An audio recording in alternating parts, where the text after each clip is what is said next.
Bismillahirrahmanirrahim. Alhamdulillahi rabbil alamin. Wa bihi nasta'in ala umuri dunya waddin. Wassalatu wassalamu ala asyrafil anbiya'i wal mursalin Sayyidina maulana Muhammad wa ala alihi wa sahbihi ajma'in. Amma ba'du. Yang sama-sama kita muliakan dan yang kita cintai para habaib dan para alim ulama, guru-guru agama, para asatiz, para muhibbin, hadirin wal hadirat rahimakumullah. Pertama-tama kita panjatkan puji dan syukur kehadirat Allah Subhanahu wa taala yang mana dengan limpahan taufik dan hidayah serta inayahnya pada malam ini kita dapat kembali berkumpul di majelis yang penuh berkah dan rahmat ini. Kemudian salawat dan salam kita haturkan atas junjungan kita Nabi besar Muhammad sallallahu alaihi wasallam dan atas seluruh keluarga, para sahabat, zuriat dan pengikut beliau ila yaumil qiyamah. Para muhibbin rahimakumullah. Nah, kemudian kita melanjutkan pembahasan Asmaul Husna tentang mengenal nama Allah At-Tawwab. At-Tawwab adalah nama Allah yang ke-80. At-Tawwab artinya yang maha menerima tobat. At-Tawwab biasa diartikan yang maha menerima tobat. Maksudnya dialah Tuhan yang mempermudah bagi hambanya sebab-sebab untuk bertobat. Jadi orang yang dulunya ahli maksiat, orang yang dulunya durjana yang penuh berbuat dosa, nah Allah sangat mudah mengembalikan orang itu kembali tobat kepada Allah. Bahkan banyak di antara orang yang maksiat tobat kepada Allah, nah hanya mendengar satu ayat daripada Al-Quran. Dan dia pula yang memberikan taufik kepada mereka untuk menghasilkan tobat. Dan dia pula yang menerima tobat itu dari mereka, nah serta dia pula yang membalas mereka atas tobat yang mereka lakukan itu. Juga Allah pula yang memuji atas mereka yang bertobat. Nah, itu maksud dari nama Allah At-Tawwab. Banyak hikayat tentang bagaimana seseorang tobat kepada Allah. Begitu mudahnya Allah memberikan sebab kepada seseorang yang asalnya ahli maksiat kepada Allah menjadi orang yang berbakti kepadanya setelah mendapat petunjuk untuk bertobat. Hikayat yang masyhur yang ditulis oleh Al-Imam Al-Ghazali yaitu Utbatul Ghulam. Nah, seorang pemuda yang asalnya suka berbuat kerusakan dengan berjudi, minum arak, dan berbagai maksiat lainnya. Sewaktu Utbatul Ghulam kebetulan lewat di satu masjid, ia mendengar ceramah yang waktu itu berceramah adalah Al-Imam Al-Hasanul Basri rahimahullah. Nah, begitu mendengar ceramah dengan tidak sengaja itu, apa yang didengarnya ini membuat ia sangat ketakutan dan akhirnya ia pingsan tidak sadarkan diri. Nah, jadi Utbatul Ghulam tadi ketika mendengar ceramah Hasan Basri, nah beliau sangat ketakutan, nah akhirnya pingsan kada sadar. Setelah Utbatul Ghulam sadar, ia datang kepada Al-Imam Al-Hasanul Basri dan berkata, apakah Allah bisa mengampuni dosa-dosaku yang saking banyaknya ini? Nah, kemudian dijawab oleh Imam Al-Hasanul Basri, Allah Maha Pengampun. meskipun lebih banyak daripada dosa-dosa yang engkau lakukan, asalkan engkau benar-benar tobat kembali kepada Allah. Nah, Allah akan mengampuni engkau. Nah, mendengar demikian, Utbatul Ghulam kembali pingsan. Nah, mendengar jawaban Imam Hasan Basri yang demikian tadi, pingsan pulang Utbatul Ghulam ini. Nah, pingsan pertama karena mendengar betapa pedihnya siksa Allah kepada orang-orang yang durjana, yang penuh berlumur maksiat kepada Tuhannya. Nah, sedangkan yang kedua karena betapa cintanya ia kepada Allah, karena Allah telah mengampuni segala dosa dan kesalahan yang pernah ia lakukan. Begitu sadar dari pingsannya, Utbatul Ghulam lalu berdoa kepada Allah. Setelah Sidin sadar, beliau tobat. Nah, kemudian Sidin berdoa kepada Allah Subhanahu wa Ta'ala. Doanya yang masyhur disebutkan di dalam kitab Mukasyafatul Qulub, itu doanya, Ilahi in kunta qabilta taubati wa ghafarta zunubi fa akrimni bil fahmi wal hifzi hatta ahfaza kullama sami'tu minal ilmi wal qur'an. Yang kedua doanya, Ilahi akrimni bi husni sawt hatta inna kullaman sami'a qiraati yazdadu riqatan bi qalbihi in kana qasiyal qalbi. Yang ketiga, Ilahi akrimni birrizqil halal warzuqni min haitsu la yahtasib.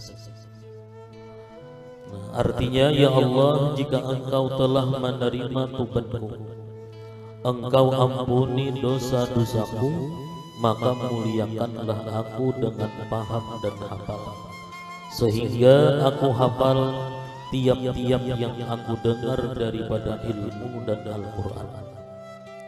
Wahai Tuhanku, muliakanlah aku dengan suara yang lembut, sehingga siapa-siapa yang mendengar bacaanku akan luluh hatinya sekalipun ia keras hati. Wahai Tuhanku, muliakan aku dengan rizki yang halal dari jalan yang tiada disangka-sangka. Nah, setelah tobat beliau berdoa kepada Allah meminta 3 macam permintaan tadi. Nah, ini adalah permintaan kepada Allah oleh seorang hamba yang baru tobat atau kembali ke jalan Allah, dan seluruh permintaannya dikabulkan oleh Allah. Doa Utbatul Ghulam yang 3 macam tadi semua dikabulkan Allah. Maka begitu ia mendengar ilmu, ia hafal. Mendengar Al-Quran, ia hafal. Kalau ia membaca Al-Quran, orang-orang yang mendengar menangis karena kelembutan suara Utbatul Ghulam.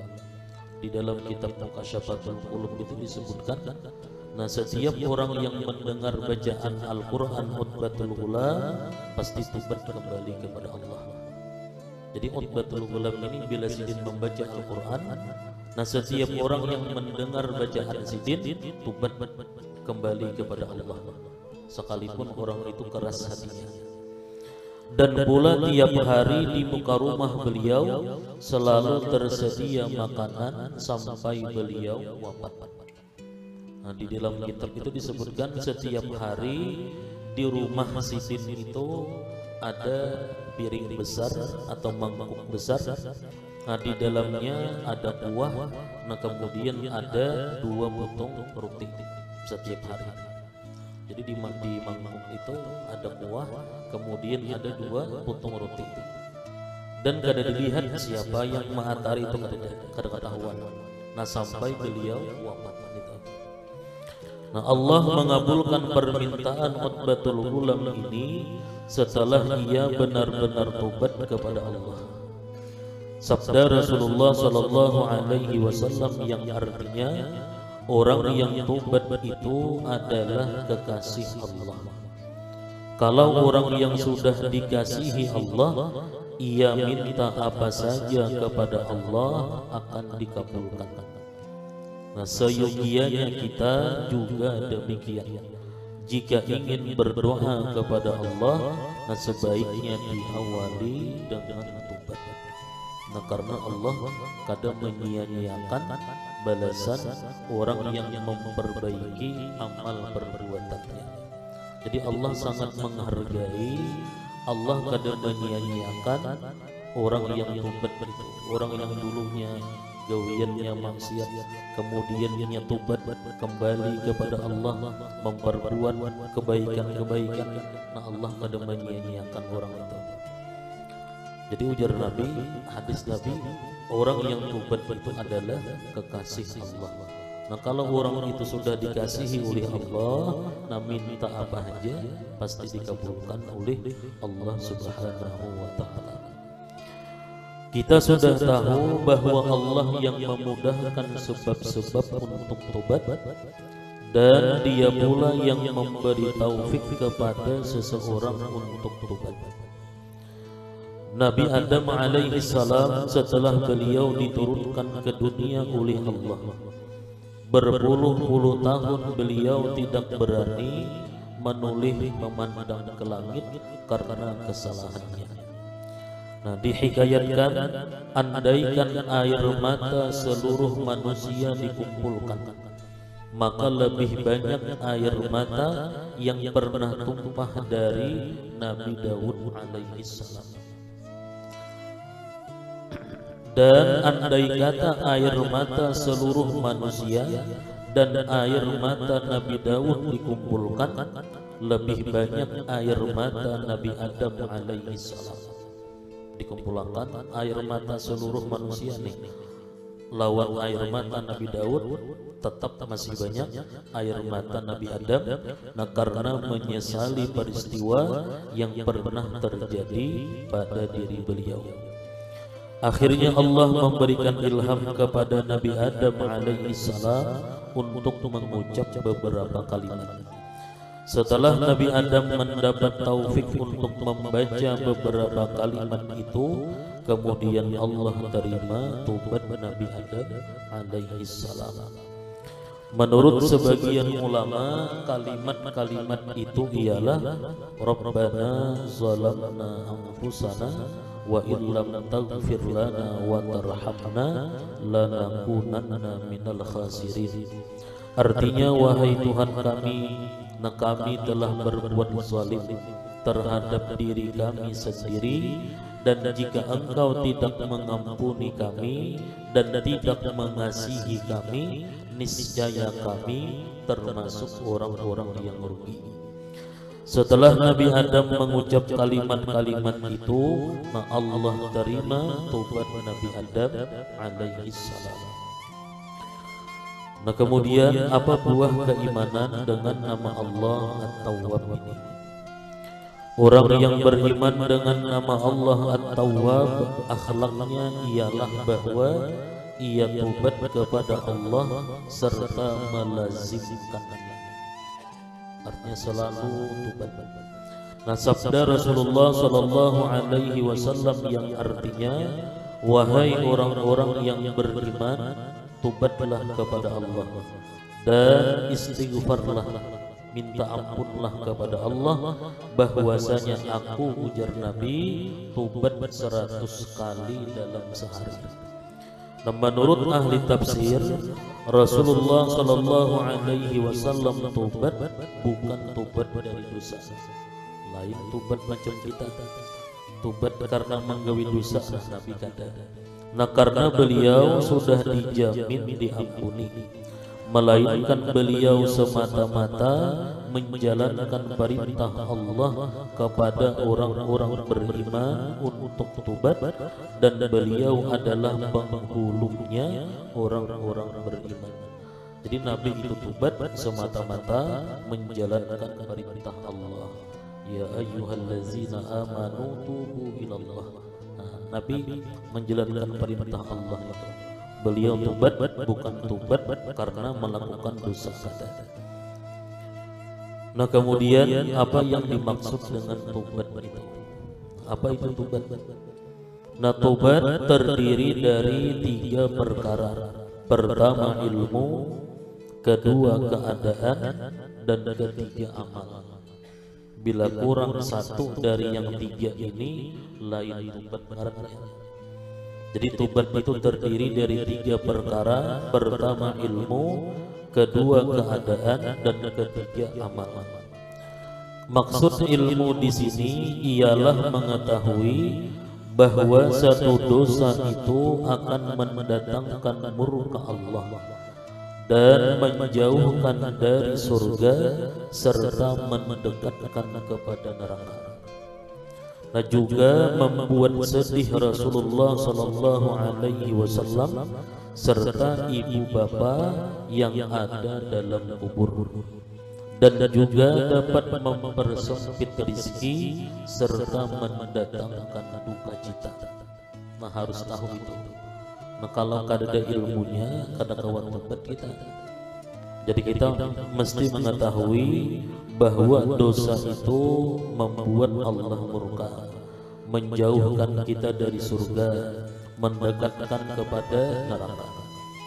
Nah, setelah kita tahu bahaya dan akibat dosa, dengan memikirkan itu, maka akan timbul perasaan sedih dalam hati karena pernah melakukan dosa. Rasa sedih itu dinamakan hal atau keadaan yang mendorong untuk melakukan tobat.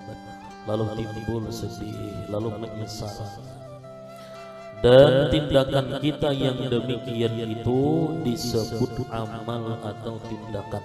Yang dulunya kita menggawi maksiat, nah sekarang ampih kita menggawi perintah-perintah Allah. Yang kita gawi kebaikan-kebaikan, itu amal. Nah, orang yang tidak mau tobat dari dosa ia adalah orang zalim, dan Allah tidak suka kepada orang-orang zalim.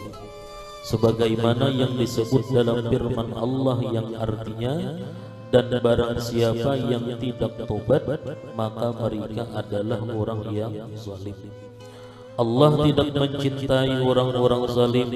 Jika Allah tidak suka kepada seseorang, maka ketahuilah bahwa laknat Allah atas orang-orang zalim.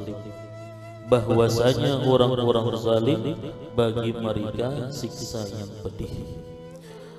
Begitulah akibat orang-orang yang melakukan dosa dan sampai sekarang belum tobat terhadap dosa-dosanya. Nah, kata ulama, tobat itu lebih sulit daripada meninggalkan dosa. Sebab orang yang pernah menikmati bagaimana riba, bagaimana rasanya arak, atau pernah melakukan zina dan lain-lain dosa, nah sangat sulit baginya meninggalkan semua itu. Sedangkan tobat mesti menyesali dan sakit hati karena pernah melakukan dosa-dosa itu. Nah, jadi tobat itu lebih sulit daripada meninggalkan dosa. Karena kita disuruh sedemikian rupa supaya mampu merasakan bahwa dosa itu adalah pahit dan racun yang membahayakan. Keimanan kita kepada At-Tawwab menuntut kita juga untuk menerima keuzuran dan permintaan maaf dari orang-orang yang pernah berbuat jahat kepada kita.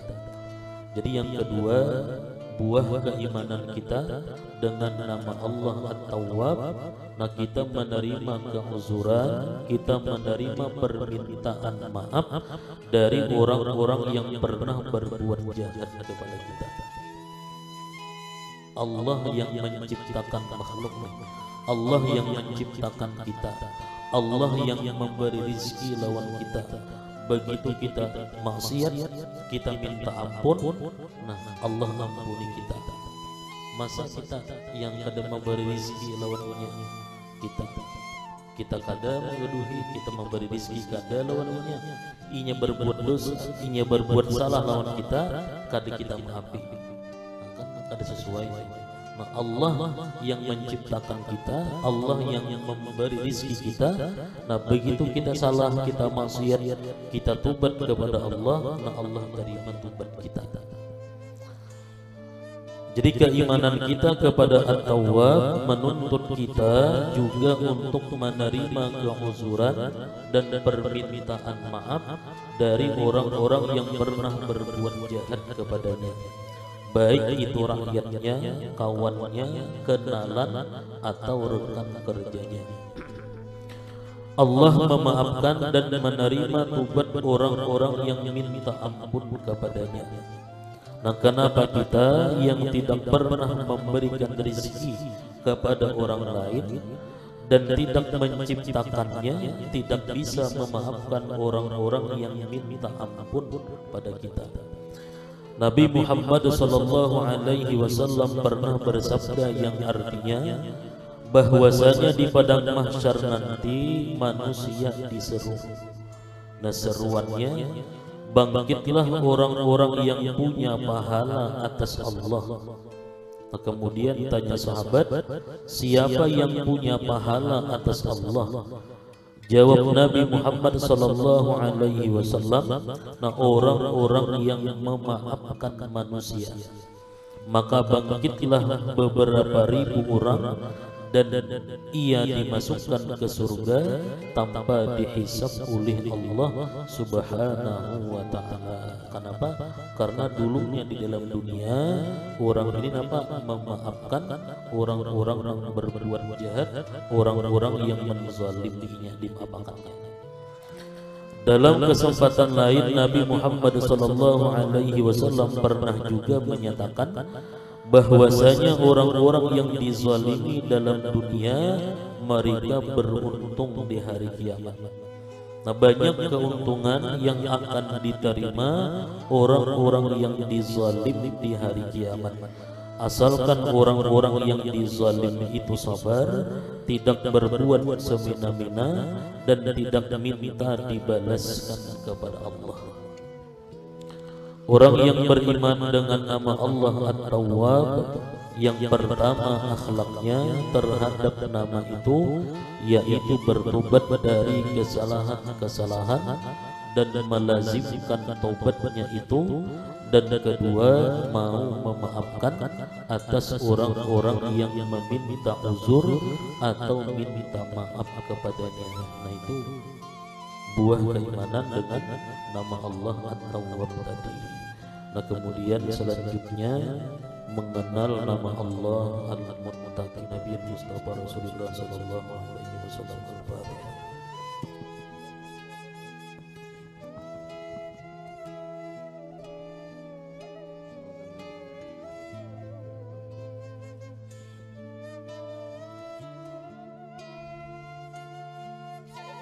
Bismillahirrahmanirrahim. Alhamdulillahi rabbil alamin wassalatu wassalamu ala asyrafil mursalin sayyidina Muhammadin wa ala alihi washabbihi ajma'in. Allahumma inna nas'aluka ziyadatan fid din wa barakatan fil umr wa syahadatan fil jism wa sa'atan fil rizqi wa tawbatan qabla al-maut wa syahadatan 'inda al-maut wa maghfiratan ba'da al-maut wa 'afwan 'inda al-hisab wa amanan min al-'adab wa nasiban min al-jannah wa rizqan nadhar ila wajhil karim. ربنا هب لنا من أزواجنا وذرياتنا قرة أعين واجعلنا للمتقين إماما. ربنا آتنا في الدنيا حسنة وفي الآخرة حسنة وقنا عذاب النار. وصلى الله على سيدنا ومولانا محمد وعلى آله وصحبه وسلم والحمد لله رب العالمين.